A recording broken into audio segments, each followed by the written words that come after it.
we return to our heroes in their lowest ebb. Cell deceived them, betrayed them, and left their bodies and pride broken on the floor. Gohan is the only one to walk away from the encounter unscathed, sets to the duty of dispensing senzu beans, his mind racing with Cell's warning. In 4 days' time, the bioandroid will give the defenders of Earth a chance to fight him for the sake of the world. But after the beating they just received, what chance do they have really? Slowly, Gohan's family and friends begin to rise and shake off the scars of defeat. Nappa is the last to get to his feet, the senzu needing to fix the most trauma, since he was paralyzed from the neck down during the fight. But it quickly becomes clear that he has regained full usage of his hands at least, when he wraps one around Gohan's throat. The other Z fighters roar in shock and fury at this action, with Chi-Chi and Raditz flaring their powers in direct challenge to the bald bruiser. But Nappa doesn't even look at them, instead glowering at Gohan that he wants answers. Why didn't he help them fight Cell? Gohan struggles to answer while being choked, so Nappa drops him, and as the boy gasps and wheezes, the adult Saiyan continues his accusations, saying that not only did Gohan not help in this most recent battle, but he also stood on the sidelines during the battle with the androids. Chi-Chi snarls at Nappa to leave her son alone, but Gohan tells her that he's right. He didn't help against Cell or the androids, and it's because he was afraid. Silence falls at this declaration, and Gohan looks up from the ground, though the eyes he meets are not Nappa's, his mother's, or Uncle Raditz's. It is Krillin who he looks to. He then asks Krillin if he remembers what it felt like to die. Krillin nods soberly, and a deep sorrow fills Gohan's voice, as he admits that ever since coming back to life, he hasn't been able to get that feeling of dying out of his mind. And then when it came time to fight, all he could think about was the prospect of going through that again, and how he couldn't bear it. It made him freeze up, and he's sorry. Nappa growls he supposes it's not his fault, it's his Earthling side giving him this un-Saiyan-like fear of death. But this is just the wrong thing to say, as Trunks, who is also half Saiyan, steps up for his cousin, saying that what Gohan's feeling isn't a weakness, it's proof that he's got the foresight to properly assess a situation, rather than just rushing in like an idiot. Raditz agrees with his future son, praising Gohan's survival instincts, and promising that they will grant him a long life, while Chi-Chi just holds her son, trying to transmit as much comfort and reassurance as she can through her touch. With nothing left to say on the matter, the majority of the group prepare to return to the lookout, though Trunks selects to stay behind and do some research, since even if the lab is mostly in ruins, he theorizes that maybe he'll be able to find something they can use against Cell, or even the androids of his timeline. When the rest of the Z-fighters arrive at the lookout, Goku is waiting for them. His stony-faced expression tells them that he saw the events of the lab transpire. But unlike the others, there is something like eagerness behind his eyes, as he tells them it's time they formulate a plan to kill Cell. Gohan asks his father if it's even possible at this point, but Goku lays a hand on the boy's shoulder and grins that he knows it is, because he has faith in each and every one of them. This lightens the mood somewhat, with Raditz stepping up to stand beside his brother, and asking what he needs him to do. Goku's grin then turns to Raditz, and with a light chuckle he replies, "What we do best. Train." He then lays out his plan for them to split up into groups and use the hyperbolic time chamber, like they did in preparation for Vegeta and Nappa's arrival, though this time they have a much shorter training window, so they can't afford to waste a single second. He also lays out a few training objectives, namely to get Gohan and Nappa to go Super Saiyan, though here Nappa declines, saying that he knows he can never catch up to the sons and grandsons of Bardock in terms of power, so would rather hone his own sort of power, and work on something he thinks will serve the group better. The other full-blood Saiyans can respect this, and so the Guardian gives his blessing, with Nappa departing to do his final training at Kame House. With him out of the equation, the breakdown on time in the chamber becomes much simpler, since Raditz has 6 months remaining in which he can use the chamber, Trunks when he returns has a year, Goku has a little under a year and a half, while Chi-Chi and Gohan have a year and a half each. Here Goku reveals another advantage that they have. Now that he's dead, he can join them in the chamber without need for food or rest, meaning that though he is still limited by his time constraints, he is in essence a free training partner. And so it is decided that the first set of warriors to enter the room will be Goku, Gohan, and Chi-Chi, who will use a full year. Following them will be Trunks and Raditz to make use of Raditz's final 6 months. After that, Goku will spend his last 5 months training Tien and Krillin to really master their Kaioken. Then when he is gone, they will still have 7 months worth of food, so he wants them to use that time to practice and build up power. Finally, Gohan and Trunks will enter for their final 6 months. Since as the only other hybrid Saiyan, Trunks might be the best equipped to help Gohan unlock Super Saiyan before the fight with Cell. Doing some quick math, Tien points out that they will still have a day left over, and asks what Goku wants them to do with that. Goku smiles that he has something special planned for that final day, and everyone looks at him eagerly, expecting some secret training from Otherworld. However, instead Goku replies that on the final day, he wants to hold a birthday party for Gohan, since his actual birthday is going to be taken up fighting Cell. Chi-Chi smiles that this is a great idea, while everyone else face falls, not sure if they'll be able to relax and enjoy a party with the threat of global annihilation hanging over them.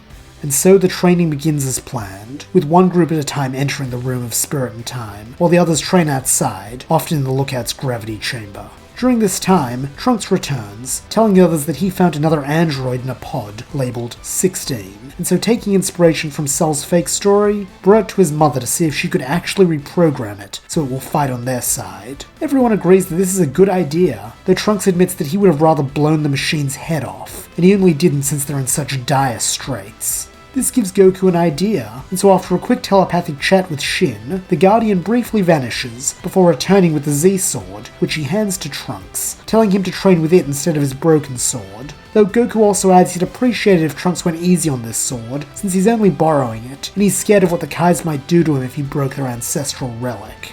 Trunks nods his understanding and so gets to work, even though as it stands he can barely lift the sword. Eventually, everyone completes their training in the chamber, and as Trunks and Gohan emerge, all eyes fall on them to see if they've achieved their goal. Though both have grown physically and in power, it takes only a glance to realize that even after all this time, Gohan is still not a Super Saiyan.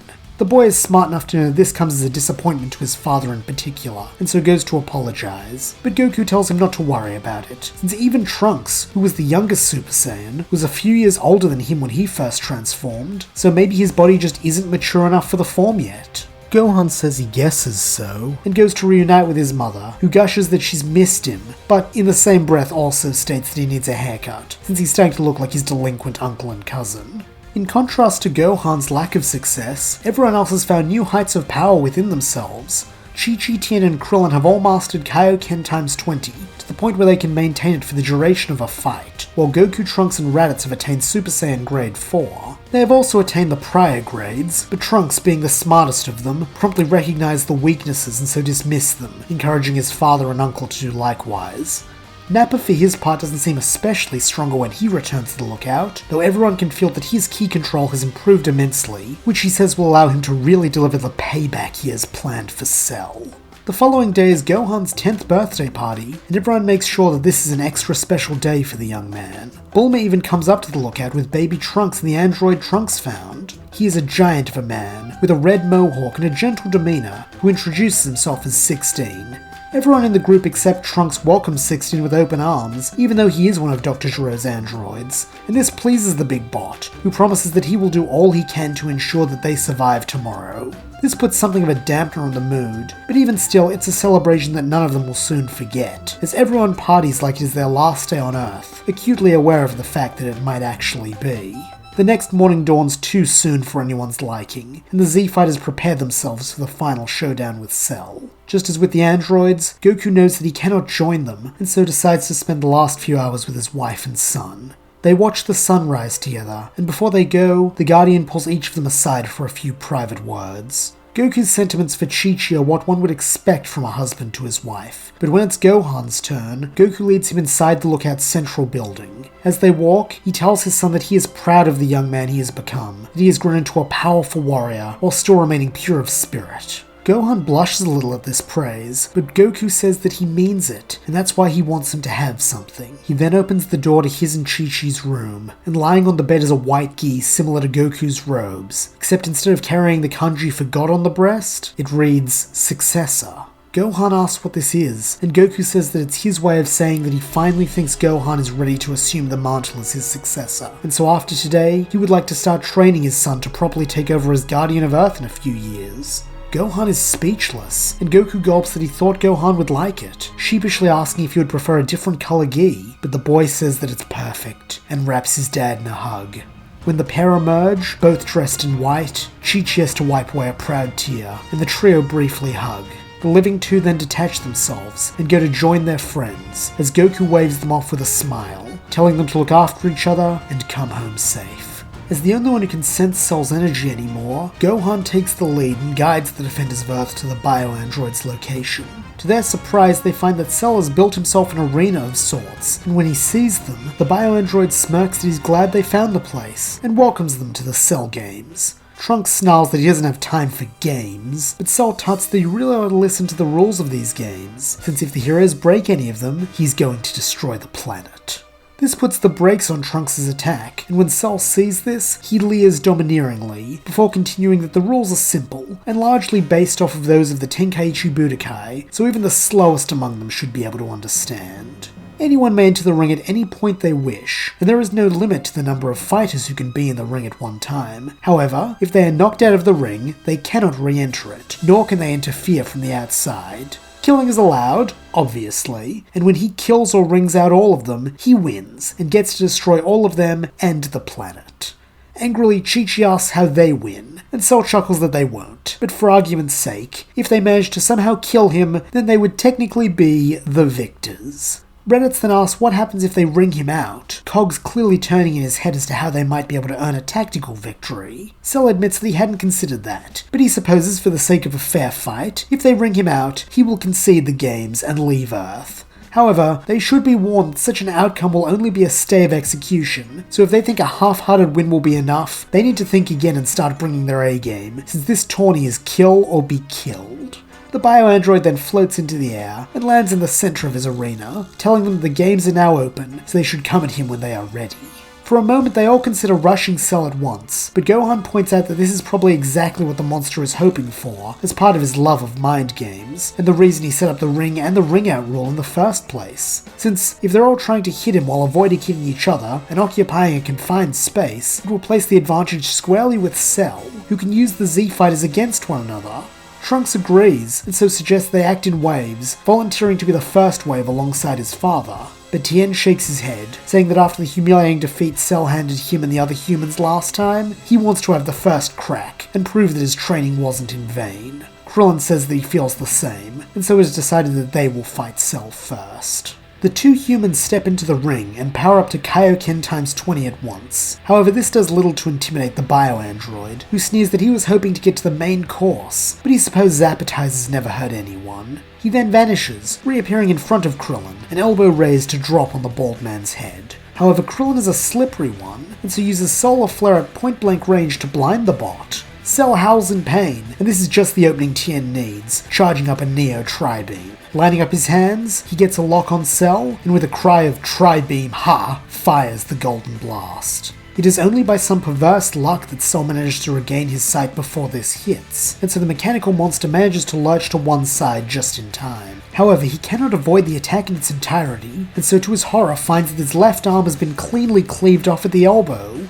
This terrifies Cell, who realizes that had it hit him head on, he might have died, and not to one of the Saiyans, but to a pathetic human. Tien then readies himself to try again, even though such an attack would surely kill him. And knowing this as well, Raditz calls out from the sidelines for him to stop, saying it's not worth throwing his life away for pride. Tien grimly chuckles that his long-haired friend is one to talk, but before he can go through with the sacrificial blast, Cell appears beside him. For a moment, the two warriors stare at each other, then Cell smirks that Tien didn't really think he'd let him get away with that last attack, and not pay him back in kind, did he? Tien isn't sure what the Bugman means by this, but is soon enlightened, when with a swift yank, Cell grabs hold of Tien's bicep and tears his arm off at the shoulder. Tien's Tri-Beam is immediately cancelled out, but this is the furthest thing from the bald man's mind as he collapses to the ground, unable to even scream as his body goes into shock. To add insult to injury, Cell then swats Tien out of the ring with the warrior's own severed arm, and with murderous eyes, turns his attention to Krillin. The monk gulps, but before he can suffer a similarly gruesome fate, Nappa tells him to quit while he's ahead, as he steps into the ring with Raditz, Trunks, and 16 at his side. The bald bruiser then asks if they all remember his plan, and the other three nod, each entering into a fighting stance. Cell taunts that any plan thought up by that oaf Nappa should be good for a laugh, and so invites them to take the first move, since he's busy regenerating his arm. The heroes are happy to accept this offer, and so charge in with Nappa in his muscle form at 16 at the head of the procession. Cell scoffs that he should have expected nothing better than a crude frontal assault, and so counters with a lazy one-handed Saturday crush. However, before it can hit any of them, the pair in front split up, allowing Trunks to come to the fore.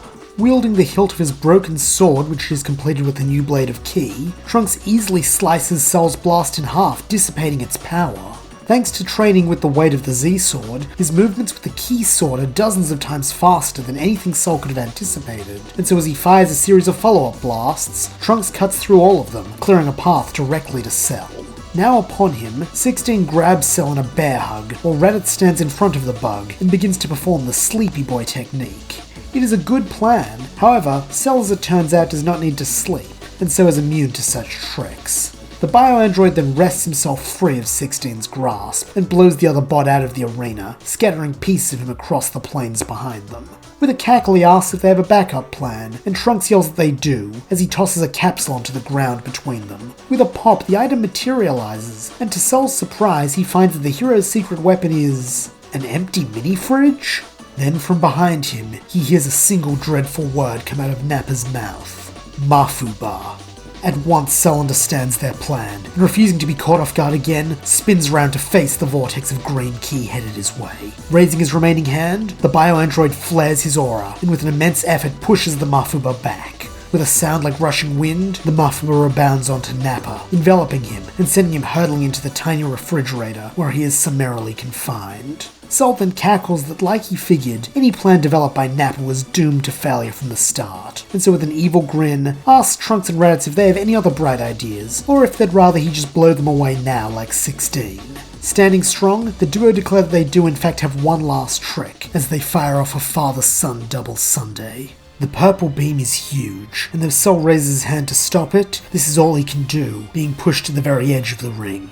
Hope swells in the remaining Z-Fighters' hearts. All Trunks and Raditz need to do now is apply a little more pressure and the day will be saved. But alas, victory will not be so simple, as hanging by Cell's side, his regenerating arm grows its first finger. This is all the bioandroid requires, and so as his uninjured hand holds the double sundae at bay, he raises his new finger, and with a malicious smirk, fires a Dodon ray directly at Trunks' heart. Fear fills the young half-Saiyan's face, as he sees this and recognizes that he can't block it. But before it can spell death for the youth, he is knocked off his feet by his father, who shoulder charges him out of the way and takes the blast in his stead.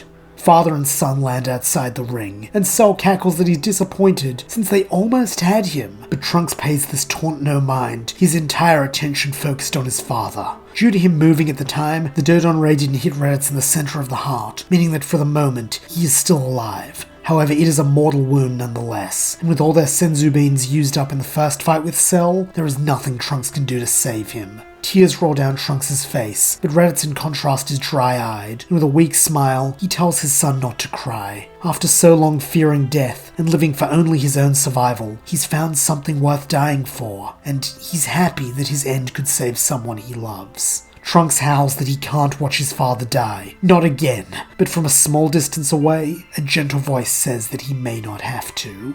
Looking up, Trunks sees the singed head and torso of Android 16 smiling at him. The bot then tells him that if they can get Raditz and him back to Capsule Corp fast enough, Bulma may be able to use his parts to save the Saiyan's life. Weakly, Raditz asks won't that kill 16, but the android replies that with his critical damage, he is not long for this world anyway, so if he is to go, he would rather it be to save a life, rather than to end one as he was designed to. Silence hangs between the three heroes, as Raditz finally slips into unconsciousness, and with time running out, Trunks makes the call, thanking 16 for this, and in a move that he never would have imagined possible, calling the android friend. The half-Saiyan then lifts off, a warrior in each arm, and as he goes, Cell jeers that Trunks can run if he wants, but by day's end everyone on this planet will be dead, so it seems like a futile gesture to him. He then stares down the last remaining Saiyan, Gohan, and to his immense disappointment finds not anger in the boy's eyes, but terror. Cell had hoped that dispatching his friends would incite Gohan to become a Super Saiyan, so they could have one last truly great fight with the only Earthling he respects. But it seems that he misjudged the boy. Sighing deeply, the bioandroid asks if Gohan is even going to step up and fight him, and when the youth does little more than tremble, he sighs again, saying that perhaps Gohan needs yet another push. Or in this case, a pull, as with his inherited Namekian physiology, Cell extends an arm, and grabbing Gohan by the gi, pulls him into the ring. Chi-Chi cries out her son's name, but Cell snaps at her to be silent, smirking that now Gohan is in the ring, he better start fighting, or soon he'll go the way of Raditz and 16. Still shaking, Gohan declares that he doesn't like fighting, but if this is really what Cell wants, then he'll do it.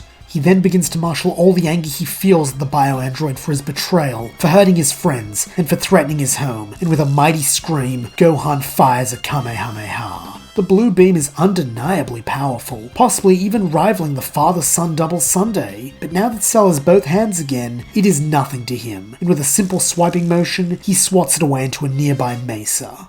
The bioandroid then groans this was really Gohan's best, wasn't it? Well, that at least answers one thing. There truly is no point in continuing to spare him. The green bug then vanishes, reappearing in front of Gohan, and with one hand raised, prepares to plunge it into his heart and end the boy once and for all. In the distance, Trunks feels Gohan's power vanish, and a pit forms in his stomach. It truly is over then, not only just for this time, but for the future as well. How could it all have gone so wrong? Meanwhile, Cell feels the unmistakable warmth of blood and ruptured organs on his hand, and looks down to deliver one last witty quip to Gohan before he dies. However, the person in front of him isn't Gohan, it's Chi-Chi. The blasted woman must have put herself between him and the brat. Some foolish maternal instinct, no doubt. But no matter, he'll just kill Gohan next. Cell then pulls his arm out of Chi-Chi's stomach, but as the woman falls, he finds not the shaking, terrified wretch of earlier. No, now he is facing a shining golden god. But this is not an ordinary Super Saiyan. Gohan's eyes have gone completely white, and at the center of his golden aura is a core of deep blue God Ki. Not only that, but his power has skyrocketed far above the other Super Saiyan states, and become undetectable to those not blessed with their own portion of God Ki. This is the culmination of Gohan's rage boosts, his half Saiyan physiology, and his innate godly ki. This is Super Saiyan Rage. Super Saiyan Rage Gohan says nothing, instead simply cupping his hands and firing off a second Kamehameha, which far eclipses the first. Cell is swept off his feet by this attack and blown far into the sky as all over him, small pieces of his body begin to disintegrate. It is a moment of purest terror, but even still Cell persists, and so doing the only thing he can to survive, cups his own hands and launches a counter Kamehameha. This blast meets Gohan's, and thanks to the rapid Zenkai the boy's attack gave Cell, he manages to hold it at bay, but only through the use of his full power. It is a perfect stalemate. However, Gohan quickly finds himself at a disadvantage, as just like Goku theorized, his young body is ill-equipped to handle the stress of Super Saiyan, let alone a godly variant which grants more power, but takes a far higher toll. Such is the cost that all along Gohan's arms, patches of flesh begin to burn away as they are eaten up in order to keep him in this state for a little while longer. It is agony, but beyond that, it is a losing battle, as soon Gohan will run out of energy to maintain this power, and then Cell's Kamehameha will consume him and this world. Realizing this, Gohan comes to a terrible conclusion, that if he is fated to die anyway today, he might as well die like his father, in a blaze of glory to save the Earth. Strangely enough, he is not afraid anymore, and so he readies himself to use up all his reserves in one final gambit. However, before he can burn himself out like a dying star, Gohan suddenly feels a pressure on the small of his back, and as warmth floods him, the strain to maintain Super Saiyan Rage is slightly diminished. Looking down, Gohan sees Chi-Chi, mortally wounded but still alive, giving the last of her energy to her son. Tears fill the boy's pupilless eyes, and in a small voice, he pleads with his mother to save her strength and live. But in too much pain for words, Chi-Chi merely shakes her head and continues to pump her ki into Gohan. As his aura expands to encase her too, it is now Chi-Chi who burns in her son's place, her body being consumed far faster than his was, as the last bastions of her strength can do little more than hold the line. However, Gohan still lacks the power to break the stalemate and actually overcome Cell's Kamehameha. And up above, Goku knows that in order to do so, the boy will need a much larger pool of ki to draw upon. Recognizing the deep furrow in the Guardian's brow, Mr. Popo asks if Goku's thinking what he thinks he is. Goku nods solemnly, then hands the genie his staff, imploring him to see that Gohan gets it when he is ready, and thanking him for all his help over the years. And then, without another word, he is gone. Using Kai, Goku appears an instant later in the Cell Games arena, and knowing that he doesn't have a moment to lose, he lays his hand beside his wife's on Gohan's back, and begins to pour his energy into his son's, urging him to keep fighting for just a little while longer. Thanks to the copious amounts of energy Goku has to share, Gohan's strength is restored, and now with his parents bearing the brunt of the ki drain for him, he is able to put all of his power into his Kamehameha for one final push. For a moment, the entire sky burns blue, and when it fades, Cell is gone. Returning to his base form at last, Gohan smiles. The day's saved, and they're together. But then the truth of the situation hits him harder than Cell ever could. His mother lies bleeding out, with tremendous burns coating her entire body, while his father is slowly fading away, doomed now to face the Supreme Kai's punishment for leaving the lookout. This is his fault. Both of them are paying for his weakness, and with the last of his strength, Gohan cries for his parents not to go. Goku sighs that it can't be helped, but they want Gohan to know that even if they can't be together anymore, his parents will always love him. And with these final words, Goku fades away, unable to resist the pull of Otherworld any longer, while down below, the last light leaves Chi-Chi's eyes. Neither warrior has any regrets as they go to meet their destinies, though the same cannot be said for their son, and as he stands alone in the Cell Games arena, Gohan weeps and contemplates all this victory cost.